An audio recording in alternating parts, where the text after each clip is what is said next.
ជំរាបសួរពុកម៉ែបងប្អូនក៏ដូចជាប្រិយមិត្តនិងសួស្តីបងប្អូនសិស្សពេទ្យទាំងអស់គ្នាបាទថ្ងៃនេះដុកទ័រសុនសូមធ្វើការចែកម្លែកពុកម៉ែបងប្អូនក៏ដូចជាប្រិយមិត្តនិងបងប្អូនសិស្សពេទ្យទាំងអស់គ្នាអំពីវិធានបទសុខភាពមួយទៀតហើយបាទអញ្ចឹងថ្ងៃនេះយើងលើកឡើងអំពីបញ្ហាទាក់ទងនឹងការមានផ្ទៃពោះបាទអញ្ចឹងទាក់ទងនឹងការមានផ្ទៃពោះដែរបាទថ្ងៃនេះយើងមានវិធានបទថ្មីមួយទៀតដើម្បីចែកម្លែកគឺយើងនិយាយអំពីតេស្តទឹកនោមកូនមួយសប្តាហ៍ បាទយើងចង់ដឹងថាតើកូនមួយសប្តាហ៍ហ្នឹងតេស្តទឹកនោមអាចដឹងឬទេបាទមានប្រិយមិត្ត YouTube មួយចំនួនតែងសាកសួរដែរបាទយើងចង់ដឹងតើគ្នាសូមស្ដាប់ការបកស្រាយរបស់ខ្ញុំបាទជាបន្តបន្ទាប់ដូចតទៅបាទអញ្ចឹងមាតិកាក្នុងឋាននេះយើងឃើញមាន3ចំណុចសំខាន់ទី1គឺសេរីផ្ដើមទី2គឺសញ្ញាកូនមួយសប្តាហ៍និងទី3គឺតេស្តទឹកនោមកូនមួយសប្តាហ៍បាទយើងចង់ដឹងថាតើកូនមួយសប្តាហ៍ហ្នឹងមានសញ្ញាអ្វីខ្លះដែលស្ត្រីអាចសម្គាល់បានហើយតេស្តទឹកនោមកូនមួយសប្តាហ៍អាចដឹងឬទេបាទយើងចង់ដឹងតើគ្នាសូមស្ដាប់ការបកស្រាយជាបន្តទៅទៀតបាទអញ្ចឹងយើងមើលសេរីផ្ដើម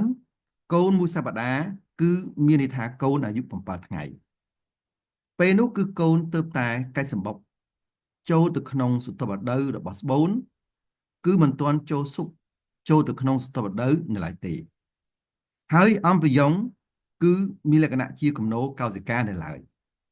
បាទនឹងគឺតកតងកូនមួយសប្តាហ៍ហ្នឹងបាទយើងមើលតទៀតតកតងសញ្ញាកូនមួយសប្តាហ៍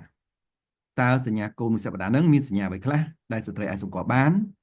បាទយើងចង់ដឹងតើគ្នាសូមស្ដាប់ការបកស្រាយជាបន្តទៅទៀតបាទអញ្ចឹងយើងមើលសញ្ញាកូនមួយសប្តាហ៍ទី1គឺមានការឡើងតឹងឈឺឬក៏សង្កេតដោះបាទអញ្ចឹងការឡើងតឹងឈឺឬក៏សង្កេតដោះហ្នឹងវាអាចច្រឡំជាមួយស្ត្រីដែលគាត់ចិត្តមករដូវឬក៏សញ្ញាចិត្តមករដូវផងដែរបាទអញ្ចឹងស្ត្រីអាចសង្កេតបន្តបើសិនជាសញ្ញានៃការឡើងតឹងឈឺដោះហ្នឹងវានៅតែបន្តមានបាទនឹងត្រូវគិតតទៅនឹងការមានកូនហ្នឹងបាទយើងមើលបន្តទៀតតកតងសញ្ញាកូនមួយសប្តាហ៍ទី2គឺស្ត្រីអស់កម្លាំងជាងធម្មតាអញ្ចឹងការអស់កម្លាំងជាងធម្មតាហ្នឹងយើងសង្កេតឃើញលើស្ត្រីដែលគាត់មានកូនមួយសប្តាហ៍ផងដែរបាទអញ្ចឹងយើងមើលបន្តទៅទៀតតកតងសញ្ញាកូនមួយសប្តាហ៍ទី3គឺស្ត្រីឈឺចុកតិចតិចនៅផ្នែកខាងក្រោមនៃពោះ5ទៅ6ថ្ងៃក្រោយរួមភេទអញ្ចឹងនៅពេលដែលមានការឈឺតិចតិចនៅផ្នែកក្រោមពោះ5ទៅ6ថ្ងៃក្រោយរួមភេទហ្នឹងបាទហ្នឹងគឺជាសញ្ញាដែលកូនវាចូលក្នុងស្បូនធ្វើការកាច់សម្បុកបាទហ្នឹងគឺកូនតែទើបតែចាប់ផ្ដើមមានអាយុមួយសប្តាហ៍តែប៉ុណ្ណោះបាទអញ្ចឹងយើងមើលបន្តទៀតតកតងសញ្ញាកូនមួយសប្តាហ៍ទី4គឺស្ត្រីអាចមានសញ្ញាចង្អោរឬក្អួតបាទអញ្ចឹងសញ្ញាចង្អោរក្អួតហ្នឹងគឺសង្កេតឃើញលើស្ត្រីភាគច្រើនដែរដែលមានកូនមួយសប្តាហ៍ហ្នឹងស្ត្រីខ្លះអាចគិតច្រឡំថាតកតងឈឺកាពះបាទបានគិតពីបញ្ហាតកតងការមានកូននោះទេបាទអញ្ចឹងយើងមើលបន្តទៅទៀតតកតងសញ្ញាកូនមួយសប្តាហ៍ទី5គឺតកតងធ្លាក់ឈាមលាងក្បាលកូនបាទអញ្ចឹងការធ្លាក់ឈាមលាងក្បាលកូនហ្នឹងគឺមិនមានគ្រប់ស្ត្រីនោះទេបាទគឺមានប្រមាណជា30%លើស្ត្រីដែលគាត់មានកូនតែប៉ុណ្ណោះបាទអញ្ចឹងយើងមើលសញ្ញាឈាមលេខបាកូននឹងមានសញ្ញាអ្វីខ្លះដែលស្ត្រីអាចសម្គាល់បានគឺតកតទៅនឹងបរិមាណឈាមដែលធ្លាក់ហ្នឹងគឺតិចតិចមួយឬក៏ពីរដំណក់តែប៉ុណ្ណោះហើយវាអាចមានសញ្ញាចុកពោះតិចតិចមកជាមួយអំឡុងពេលឃើញមានគឺ10ទៅ14ថ្ងៃក្រោយការរួមភេទឬក៏24បាទថ្ងៃទី24ទៅដល់ថ្ងៃទី28គិតពីរដូវចុងក្រោយមួយទៀតគឺលក្ខណៈឈាមបាទអញ្ចឹងលក្ខណៈឈាមលាងក្បាលកូនហ្នឹងគឺយើងឃើញមានពណ៌ផ្កាឈូកឬក៏មានពណ៌ត្នោតចាស់បាទរយៈពេលនៃការធ្លាក់ហ្នឹងគឺយើងឃើញថាមានរយៈពេល2ទៅ3ម៉ោងបាទក្នុងនោះអាចទៅដល់1ទៅ2ថ្ងៃយ៉ាងយូរគឺ3ថ្ងៃបាទហ្នឹងគឺតកតងនឹងឈាមលាងក្បាលកូនហ្នឹងយើងមើលតទៅទៀតតកតងសញ្ញាកូនមួយសប្តាហ៍ទី6គឺស្ត្រីមានសញ្ញានំញឹកបាទអញ្ចឹងសញ្ញានំញឹកហ្នឹងគឺដោយសារបំរែបំរួលអរម៉ូនតកតងការមានកូនចាប់ផ្ដើមមានបាទអញ្ចឹងយើងឃើញថាអាចធ្វើស្ត្រីនំញឹកបាទហើយតកតងការបំរែបំរួលរបស់ស្បូនទៅលើផ្លោកនំផងដែរ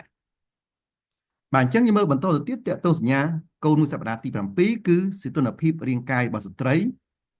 ចុះទាបបន្តិចបាទអញ្ចឹងវាអាចចុះ0.3ទៅ0.5អង្សាសេផងដែរបាទអញ្ចឹងយើងមើលបន្តទៅទៀតតកតងនឹងសញ្ញាកូនមួយសប្តាហ៍ទី8គឺស្ត្រីមានសញ្ញាហើមពោះបាទអញ្ចឹងការហើមពោះនោះគឺដោយសារបំរែបំរួលអរម៉ូននៃការមានកូនវាអាចធ្វើឲ្យការថយចុះចលនារបស់ពោះវៀន វាអាចធ្វើខ្យល់ក្នុងពោះវាច្រើនចឹងឲ្យទៅជាសញ្ញាអំពស់ផងដែរបាទអញ្ចឹងយើងមើលបន្តទៅទៀតតកតងសញ្ញាកូនមួយសប្តាហ៍ទី9គឺបំរែបំរួលអារម្មណ៍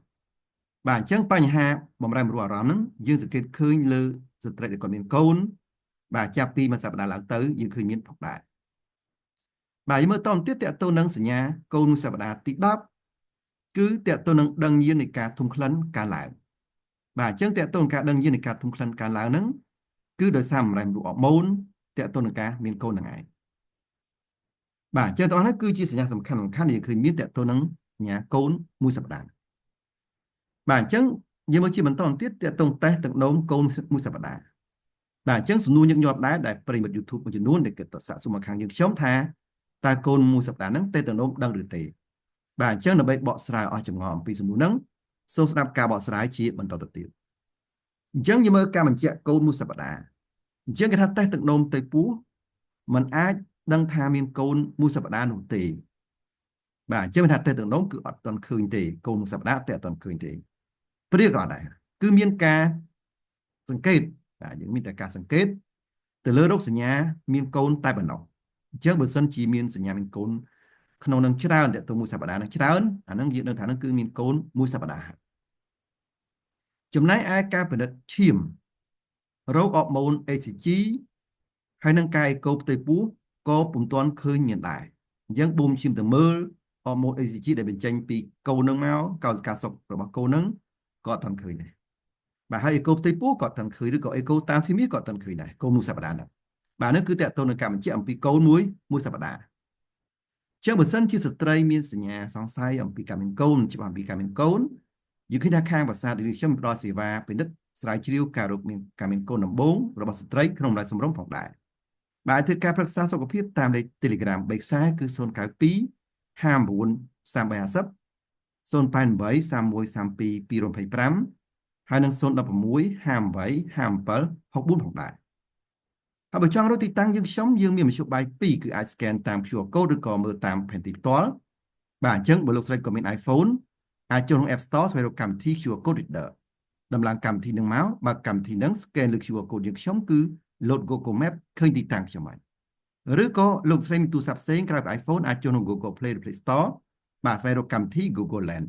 បាទដោយអក្សរស្រាប់ដំឡើងកម្មវិធីនឹងមកបើកម្មវិធីនឹង scan លើ QR code យើងខ្ញុំក៏ load Google Map ឃើញទីតាំងខ្ញុំដែរឬក៏យ៉ាងទៅយើងអាចមើលតាមផែនទីផ្ទាល់បាទយើងអាចចុះតាមខ្លងទ្វារវត្តសំអាសល់បត់តាមលំងវត្តខាងស្ដាំដៃចុះតាមផ្លូវ 16BT ត្រង់ចុងផ្លូវគឺដោយតាំងខ្ញុំហើយ